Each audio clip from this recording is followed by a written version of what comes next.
Professional sports in Canada.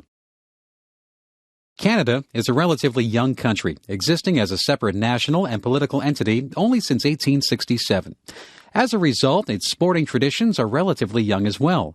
Most of the professional teams and leagues in Canada developed only in the last 30 years or so. However, athletes playing their respective sports for money dates back to the late 19th and early 20th centuries. Canada has 6 National Hockey League (NHL) teams, 8 Canadian Football League (CFL) clubs, 2 Major League Baseball (MLB) clubs, and 1 National Basketball Association (NBA) team.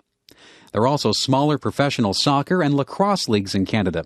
It is estimated that professional sports and leagues throughout the country contribute over $600 million in value to the country's economy and account for over 23,000 jobs. Of the professional sports, hockey has the longest history and the greatest cultural influence on Canadians. The NHL has been in existence since 1917.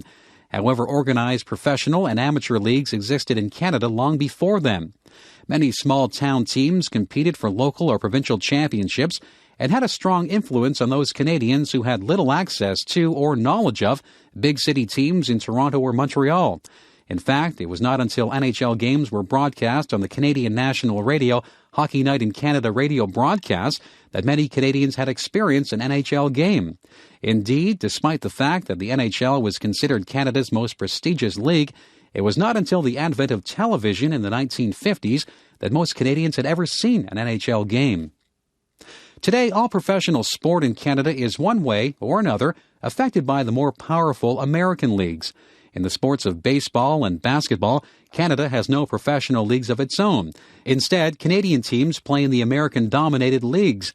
These leagues require a large, concentrated audience in order to generate revenues for the team and, in turn, the league in general. As a result, the major team franchises exist in the large urban centers, Toronto, Montreal, and Vancouver.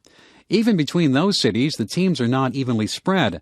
Probably the most famous teams in the American-dominated leagues are both Toronto teams, the Blue Jays in Major League Baseball and the Raptors in the National Basketball Association. Many Canadians worry that the American dominance of professional sport is a threat to Canadian independence. As an important component of national culture, sport reflects and reinforces the norms and values of Canada. However, the most sought-after and visible teams in Canada are ones in American-dominated leagues. Even the National Hockey League, once considered a secure Canadian sports icon, has its corporate offices in New York. Debates about the threat of American-dominated professional sport to Canadian sovereignty will undoubtedly continue in the future.